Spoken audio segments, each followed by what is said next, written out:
Hello my dear children, welcome back. बच्चों, directing chapter का last topic communication और उसका सब टॉपिक कम्युनिकेशन बैरियर्स, ये हम आज करने वाले हैं। बहुत ही इंपॉर्टेंट और इंटरेस्टिंग टॉपिक है।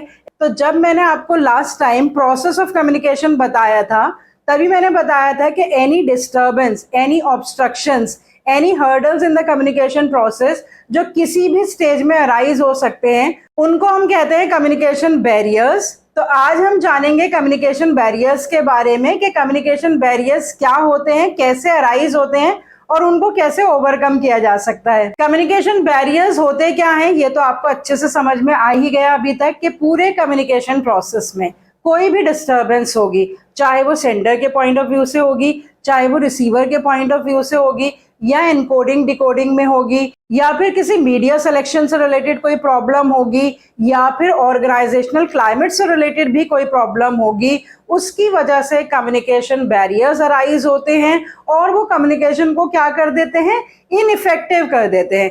तो अब हम ये देखेंगे कि क्या क्या रीजंस होते हैं जिनकी वजह से कम्युनिकेशन इनइफेक्टिव हो जाती है। And depending upon the reasons, communication barriers को 4 कैटेगरीज में डिवाइड करके हम अंडरस्टैंड करेंगे।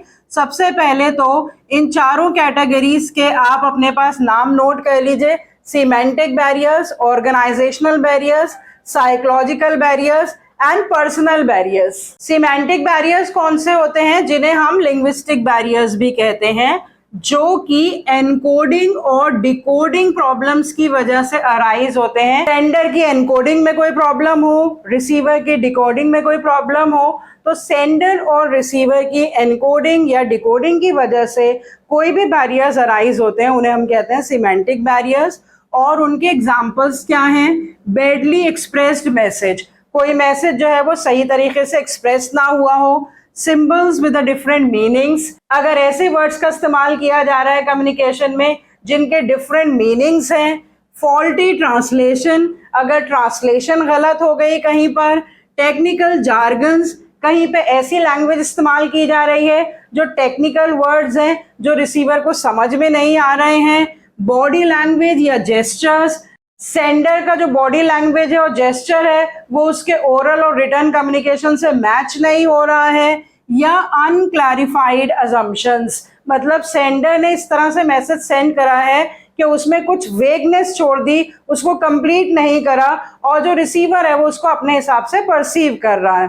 तो ये जितने भी सिमेंटिक बैरियर्स के मैंने नेम्स बताए, इसके ऊपर एक एक एग्जाम्पल डिस्कस कर लेते हैं। मान लीजिए बैडली एक्सप्रेस मैसेज की बात हो रही है, तो बैडली एक्सप्रेस मैसेज में क्या होता है कि या तो मैसेज राइटिंग में है या ओरल है या जेस्चरल है, सिंबल्स के साथ है।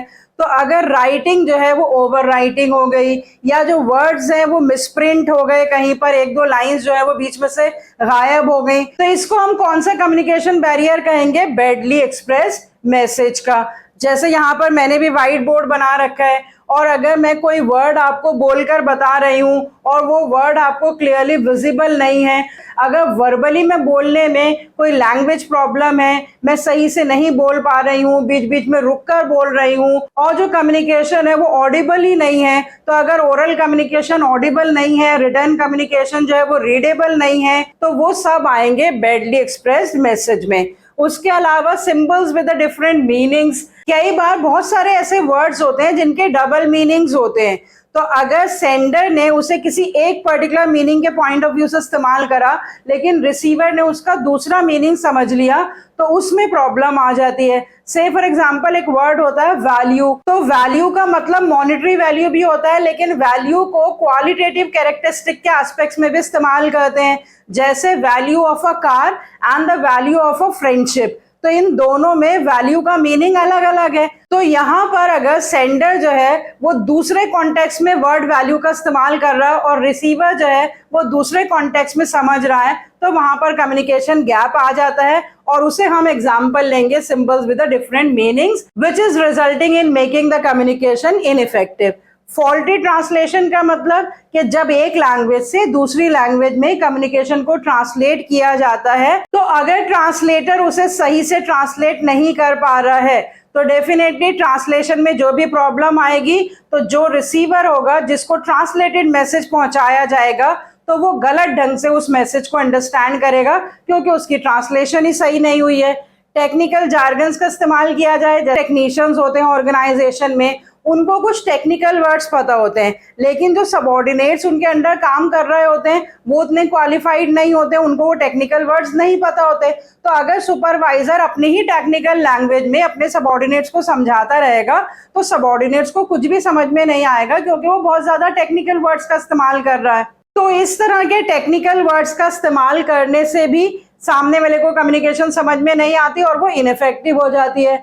Body language and the gestures, कभी कभी जो हम बोल रहे होते हैं, हम बोल कुछ और रहे होते हैं और हमारी बॉडी लैंग्वेज और जेस्चर्स उसके साथ मैच नहीं होते हैं। अगर मैं कहूं कि हाँ ये बात ठीक है, आई एग्री विद इट, लेकिन मैं बोल तो रही हूँ कि आई एग्री विद इट, लेकिन मैं अपना सर ऐसे ऐसे हिला रही हूँ, तो इसका मतलब कि मेरे जो वर्बल कम्युनिकेशन है और जो मेरी जेस्चरल कम्युनिकेशन है उसमें कोई मैच नहीं हो रहा है, तो उसकी वजह से भी कम्युनिकेशन इनफेक्टिव हो जाएगी। और अनक्लैरिफाइड अजम्पशंस, अनक्लैरिफाइड अजम्पशंस मतलब होता है कि कोई कम्युनिकेशन मैसेज ऐसा है कि जिसको पूरा कंप्लीटली कन्वे नहीं किया गया।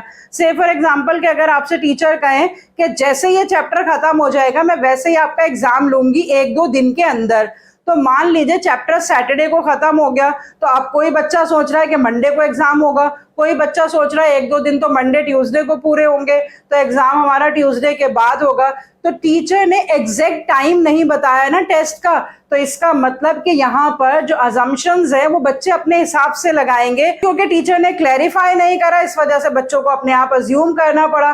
तो इसी तरह से ऑर्गेनाइजेशन में भी हो सकता है कि ऑर्गेनाइजेशन में कोई सुपीरियर कहे अपने सबऑर्डिनेट से कि जैसे ही हमारा जो टारगेट पूरा हो जाएगा, हमारा ऑर्डर डिलीवर हो जाएगा और जो भी प्रॉफिट हम अर्न करेंगे उसमें आपको शेयर मिलेगा या बोनस मिलेगा, और सुपीरियर ने कोई टाइम पीरियड मेंशन नहीं करा, तो जैसे ही वो ऑर्डर डिलीवर हो जाएगा तो सबऑर्डिनेट्स तो वो बोनस एक्सपेक्ट करना शुरू कर देंगे, लेकिन डेफिनेटली सुपीरियर अपने हिसाब से ही बोनस डिक्लेयर करेगा। तो इस तरह से कम्युनिकेशन गैप्स अराइज हो जाते हैं। अब डिस्कस करते हैं second category of barriers, that is the organisational barriers. मैंने आपको बताया था कि ज्यादातर तो बैरियर्स सेंडर और रिसीवर्स की वजह से अराइज होते हैं, लेकिन कभी कभी एटमॉस्फेयर ऐसा होता है, ऑर्गेनाइजेशनल क्लाइमेट ऐसा होता है जिसकी वजह से भी बैरियर्स अराइज होते हैं। अब वो ऑर्गेनाइजेशनल बैरियर्स क्या हैं कि अगर ऑर्गेनाइजेशन का स्ट्रक्चर बहुत ही कॉम्प्लिकेटेड है, ऑर्गेनाइजेशन की कुछ पॉलिसीज ऐसी हैं जो कम्युनिकेशन को इनफेक्टिव बना देती हैं, कुछ रिजिड रूल्स एंड रेगुलेशंस हैं जो बहुत ही स्ट्रिक्टली फॉलो किए जाते हैं जिसकी वजह से कम्युनिकेशन डिस्टर्ब हो जाती है बजाय इफेक्टिव होने के। तो इस तरह से कोई भी ऑर्गेनाइजेशन से related rules, regulations, policies, structure, इससे रिलेटेड कोई भी बैरियर्स या हर्डल्स या प्रॉब्लम्स अराइज होंगी कम्युनिकेशन में, they come under the category of organisational barriers. तो यहाँ पर मैंने एग्जांपल्स लिखे हैं। कॉम्प्लेक्स ऑर्गेनाइजेशन स्ट्रक्चर, हमने कई तरह के ऑर्गेनाइजेशन स्ट्रक्चर्स पढ़ रखे हैं, फंक्शनल स्ट्रक्चर, डिविजनल स्ट्रक्चर। तो अगर ऑर्गेनाइजेशन में बहुत सारे लेवल्स हैं, बहुत सारी डिविजन्स हैं और उन सारी डिविजन्स और लेवल्स में जो है वो स्ट्रिक्टली स्केलर चेन फॉलो हो रहा है तो कम्युनिकेशन बहुत लंबी हो जाएगी। तो इसका मतलब कि ऑर्गेनाइजेशन स्ट्रक्चर भी प्रॉब्लम क्रिएट कर सकता है। उसके अलावा जो ऑर्गेनाइजेशनल पॉलिसीज होती हैं, तरह तरह की पॉलिसीज होती हैं, जैसे हमने पढ़ रखा है सेंट्रलाइज पॉलिसी होती है, डिसेंट्रलाइज पॉलिसी होती है, कहीं पर कैश पॉलिसी होती है कि कैश बेसिस पर ही सेल्स होंगी, कहीं पे क्रेडिट पॉलिसीज होती है, रिक्रूटमेंट पॉलिसीज होती हैं। तो अगर एक ऑर्गेनाइजेशन बहुत ही स्ट्रिक्ट पॉलिसीज फॉलो करती है, वो सेंट्रलाइज स्ट्रक्चर रखती है, वो किसी को कोई डिसीजन मेकिंग पावर्स नहीं देती है, तो उस केस में जब सबऑर्डिनेट्स के पास पावर ऑफ डिसीजन मेकिंग नहीं होती, उनको पार्टिसिपेशन नहीं दिया जाता ऑर्गेनाइजेशन डिसीजन मेकिंग में, या उनके पास ऑटोनॉमी नहीं होती, तो वो कम्युनिकेट करना ही छोड़ देते हैं। तो इस तरह की ऑर्गेनाइजेशनल पॉलिसीज की वजह से भी कम्युनिकेशन प्रॉब्लम्स अराइज होती हैं। बहुत ही रिजिड रूल्स हैं। अगर कोई ऑर्गेनाइजेशन कहती है कि हम तो कैश बेसिस पर ही बेचते आ रहे हैं और हमारे कॉम्पिटिटर्स चाहे क्रेडिट बेसिस पे बेचें, लेकिन वो अपने सबऑर्डिनेट्स को इंस्ट्रक्शंस दे देती है कि आपके पास कोई पावर्स नहीं है क्रेडिट बेसिस पे सेल्स करने की, तो उससे क्या होगा, सबऑर्डिनेट्स जो हैं उनको जबरदस्ती वो रिजिड रूल्स फॉलो करने पड़ेंगे और वो ऑर्गेनाइजेशन को ये सजेशन भी नहीं दे पाएंगे कि ये पॉलिसी बहुत ही गलत पॉलिसी है, इसको चेंज होना चाहिए। तो डेफिनेटली कम्युनिकेशन प्रॉब्लम्स अराइज होंगी। स्टेटस डिफरेंसेस होते हैं बहुत सारी ऑर्गेनाइजेशंस में। कई बार क्या होता है कि जो पोजीशंस होती हैं सुपीरियर्स और सबऑर्डिनेट्स की, वो तो इसलिए क्रिएट की जाती है कि काम आसान हो सके, काम को डिवाइड किया जा सके।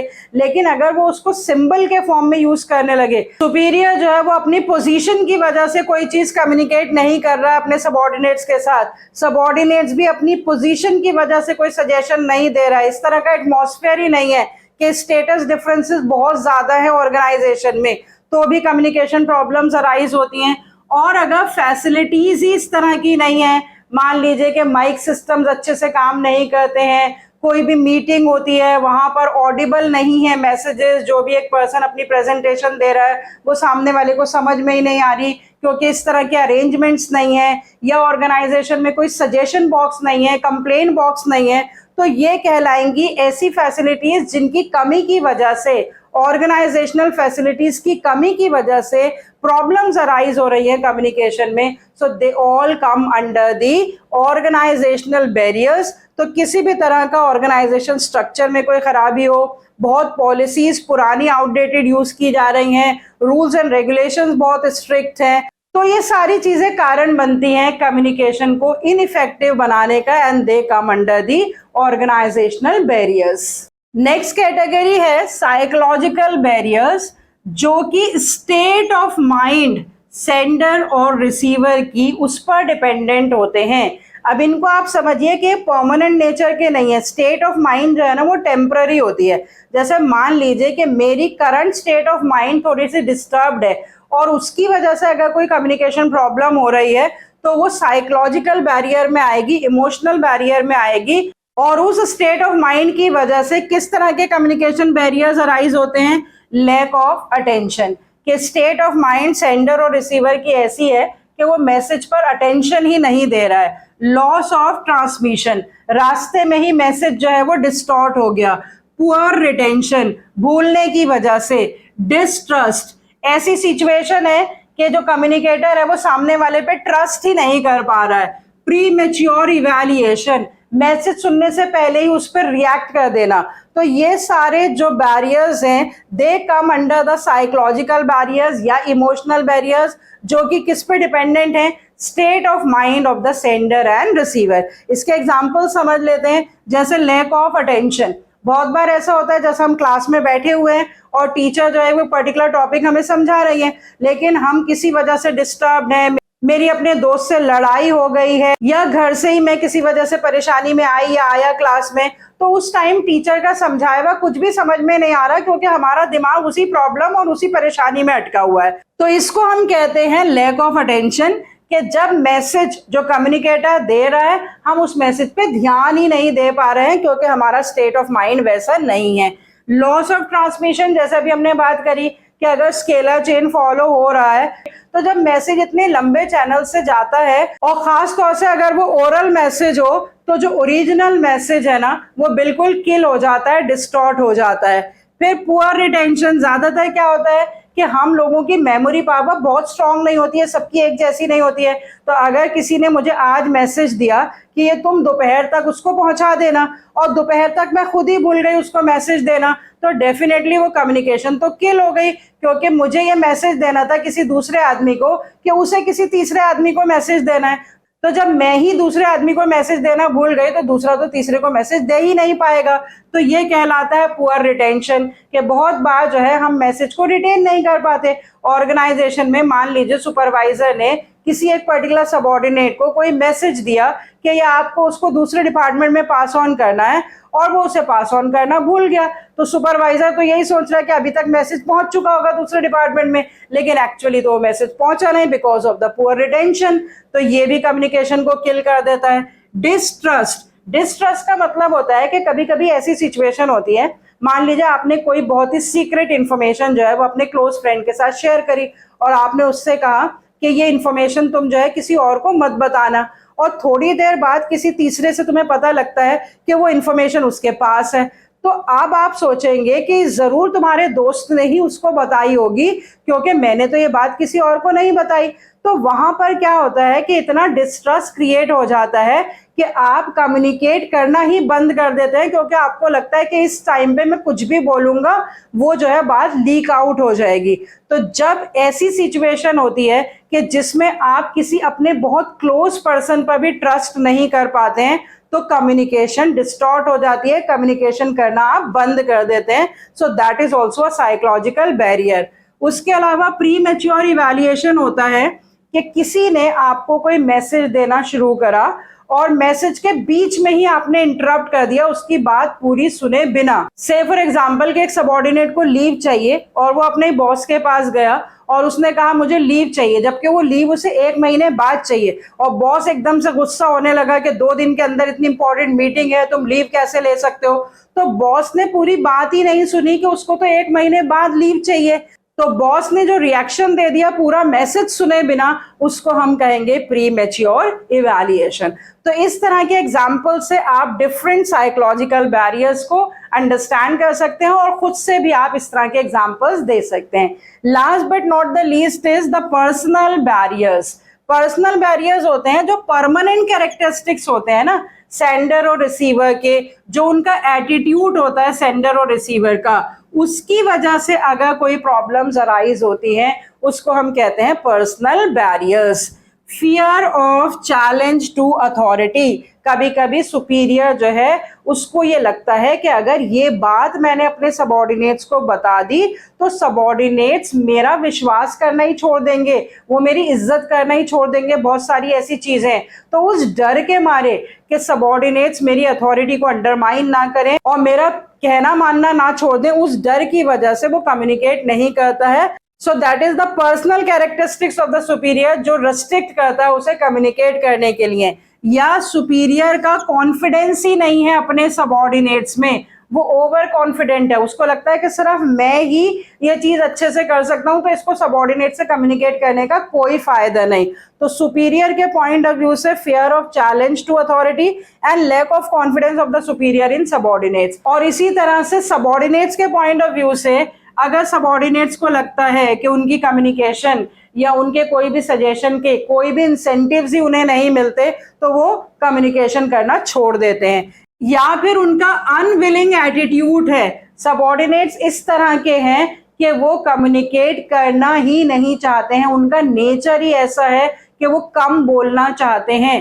तो इस तरह से सबऑर्डिनेट्स पॉइंट ऑफ व्यू से भी क्या होता है, कम्युनिकेशन इनइफेक्टिव हो जाती है। तो बच्चों आपको 4 कैटेगरी ऑफ कम्युनिकेशन बैरियर्स और उनकी सब कैटेगरी सब कुछ अच्छे से समझ में आनी चाहिए, क्योंकि आपके एग्जाम्स में क्वेश्चन आते हैं इनको आइडेंटिफाई करने से रिलेटेड। तो जो 4 कैटेगरी ऑफ कम्युनिकेशन बैरियर्स हैं उनको फिर से एक बार समराइज कर लेते हैं। सीमेंटिक बैरियर्स, जिनको लिंग्विस्टिक बैरियर्स भी कहते हैं, जो सेंडर और रिसीवर की वजह से ही अराइज होते हैं और एनकोडिंग और डिकोडिंग प्रॉब्लम्स की वजह से अराइज होते हैं।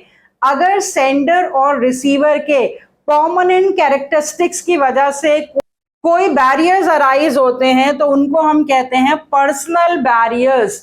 और अगर सेंडर और रिसीवर के टेम्पररी स्टेट ऑफ माइंड की वजह से कोई बैरियर्स अराइज होते हैं तो उनको हम कहते हैं साइकोलॉजिकल और इमोशनल बैरियर्स। और अगर ऑर्गेनाइजेशनल पॉलिसीज और क्लाइमेट और कल्चर की वजह से कोई भी बैरियर्स अराइज होते हैं उनको हम कहते हैं ऑर्गेनाइजेशनल बैरियर्स। इन चारों कैटेगरी ऑफ बैरियर्स, और हर कैटेगरी में जो बैरियर्स हैं उनके नाम और उनके एग्जाम्पल्स आपको बिल्कुल क्लियर हो गए होंगे अभी तक। और अब हम कुछ रैंडम एग्जाम्पल्स डिस्कस करते हैं ताकि हम ये टेस्ट कर लें कि ये कैटेगरी हमें समझ में आ रही है या नहीं, ये नेम ऑफ द बैरियर हमें समझ में आ रहा है या नहीं। देखिए मैंने यहाँ पर कुछ एग्जाम्पल्स लिखे हैं, जैसे miss printing in the question paper.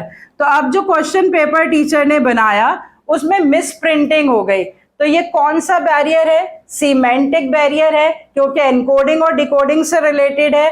और ये क्या है, बैडली एक्सप्रेस्ड मैसेज। तो इसको आप लिखेंगे name of the barrier badly express message, और कैटेगरी ऑफ बैरियर आप लिखेंगे सीमेंटिक बैरियर।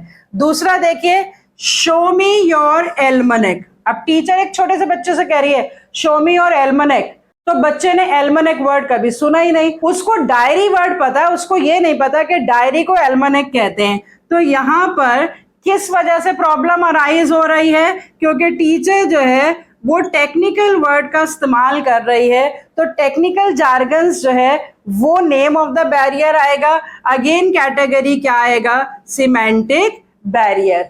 उसके बाद एक और एग्जांपल मैंने लिखा, pressing the buzzer without listening to the full question.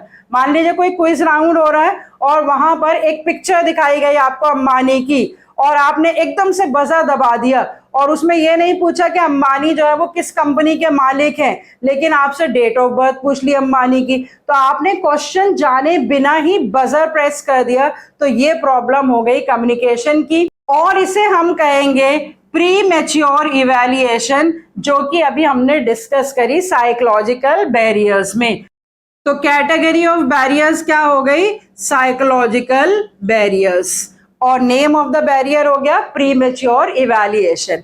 उसके बाद देखिए मैंने एग्जांपल लिखा, forget to get the progress report signed. आपसे टीचर ने कहा कि कल प्रोग्रेस रिपोर्ट में साइन चाहिए पेरेंट्स के, जरूरी साइन करा के लाने हैं, लेकिन आप भूल गए। तो जो भूलने की हमने बात डिस्कस की थी, अगेन साइकोलॉजिकल बैरियर्स में डिस्कस की थी, पुअर रिटेंशन, तो यहाँ पे नेम ऑफ द बैरियर हो गया पुअर रिटेंशन, और बैरियर क्या हो गया? Again psychological barrier. उसके बाद doing the accounting assignment in the business studies class. आपकी क्लास हो रही है बिजनेस स्टडीज की, और टीचर ने आपको अकाउंटेंसी का एक असाइनमेंट दे रखा था, नेक्स्ट क्लास अकाउंटेंसी की क्लास है, इस डर से कि अकाउंटेंसी क्लास में पनिशमेंट ना मिल जाए आप बैठकर अकाउंटेंसी का काम कर रहे हैं। तो जो बिजनेस स्टडीज की टीचर आपको कुछ भी एक्सप्लेन कर रही है वो आपको बिल्कुल समझ में नहीं आ रहा है। बैरियर क्या हो गया? लैक ऑफ अटेंशन, और कैटेगरी अगेन क्या हो गई? Psychological barrier. नेक्स्ट एग्जांपल लेते हैं, ऑटोक्रेटिक लीडरशिप स्टाइल जो है एक सुपीरियर हमेशा फॉलो करता है, तो यहाँ पर characteristic attitude of the superior, attitude of the sender की बात हो रही है, तो यहाँ पर बैरियर क्या हो गया? पर्सनल बैरियर, और नेम ऑफ द बैरियर क्या हो गया? Lack of confidence of superiors in the subordinates. Superior को कभी भी अपने सबऑर्डिनेट्स पे भरोसा ही नहीं है, वो हमेशा ही ऑटोक्रेटिक स्टाइल का इस्तेमाल करता है। नो सजेशन बॉक्स, किसी ऑर्गेनाइजेशन में सजेशन बॉक्स ही नहीं है, तो यहाँ पे ऑर्गेनाइजेशनल बैरियर की बात हो रही है, और जो नेम ऑफ द बैरियर है वो है लैक ऑफ फैसिलिटीज। तो lack of facilities in the organisation, ये नाम है बैरियर का, और कैटेगरी ऑफ द बैरियर है organisational barrier. Another example is centralised decision making, कि कोई भी डिसीजंस जो हैं वो हमेशा टॉप मैनेजमेंट ही लेती है ऑर्गेनाइजेशन में, और डिसेंट्रलाइज स्ट्रक्चर नहीं है। तो यहाँ पर किसकी बात हो रही है? ऑर्गेनाइजेशनल पॉलिसी की बात हो रही है। तो अगेन जो कैटेगरी ऑफ बैरियर है वो है ऑर्गेनाइजेशनल बैरियर, और जो सब कैटेगरी होगी वो होगी organisational policies. No credit policy, एक ऑर्गेनाइजेशन जो है वो क्रेडिट पॉलिसी फॉलो ही नहीं करती है, तो यहां पर भी ऑर्गेनाइजेशनल बैरियर की ही बात हो रही है, और रिजिड रूल्स एंड रेगुलेशंस की बात हो रही है कि चाहे कुछ भी हो जाए ऑर्गेनाइजेशन क्रेडिट पॉलिसी का इस्तेमाल नहीं करेगी। तो रिजिड रूल्स एंड रेगुलेशंस की वजह से कम्युनिकेशन बैरियर अराइज हो सकता है, और जो कैटेगरी है वो है organisational barriers. Superior not well versed in the English, मान लीजिए जिन सबऑर्डिनेट्स के साथ सुपीरियर को कम्युनिकेट करना है वो इंग्लिश स्पीकिंग सबऑर्डिनेट्स हैं और उनको इंग्लिश समझ में आती है, लेकिन सुपीरियर को ही इंग्लिश बोलनी नहीं आती है। तो सुपीरियर को अगर इंग्लिश बोलनी नहीं आती है तो ये उसका पर्सनल कैरेक्टरिस्टिक है। तो जो कैटेगरी ऑफ बैरियर होगा वो होगा पर्सनल बैरियर, और सब कैटेगरी होगी fear of challenge to the authority, क्योंकि उसको ऐसा लगता है कि अगर मैं हिंदी में बात करूंगा तो शायद सबऑर्डिनेट्स मेरी डिसरिस्पेक्ट कर दें और इंग्लिश में सही से बोल नहीं पाऊंगा, तो इससे अच्छा मैं बोलूं ही नहीं। उसके बाद देखते हैं एक और एग्जांपल मैंने लिया, no appreciation of the subordinate suggestions and the good work done by them. तो अगर सबऑर्डिनेट्स कोई सजेशंस देते हैं तो उनका कभी उन्हें कोई एप्रिसिएशन नहीं मिलता, कोई भी अच्छा काम करते हैं उसके लिए उन्हें कोई भी इंसेंटिव नहीं मिलता है। तो नेम ऑफ द बैरियर क्या है? लैक ऑफ इंसेंटिव, जो कि हमने किस कैटेगरी में डिस्कस करा? पर्सनल बैरियर्स की कैटेगरी में डिस्कस करा। तो lack of incentives name of the barrier हो गया और ये पर्सनल बैरियर की कैटेगरी में आएगा। तो इस तरह से आप देख सकते हैं कि मैंने फ्यू रैंडम एग्जांपल्स लिए। जिस तरह के एग्जांपल्स आपसे केस स्टडीज में पूछे जा सकते हैं कि कौन सा ये बैरियर है और किस कैटेगरी ऑफ बैरियर में ये आता है, और उसी कैटेगरी से रिलेटेड आपसे कुछ और बैरियर्स भी पूछे जा सकते हैं। तो with lot of examples I have made you clear the various types of barriers under the 4 categories. Now last but not the least is, ये भी क्वेश्चन पूछा जा सकता है कि ये जो भी बैरियर्स हमने डिस्कस करे, इन बैरियर्स को रिमूव कैसे किया जा सकता है और कम्युनिकेशन को कैसे इफेक्टिव बनाया जा सकता है।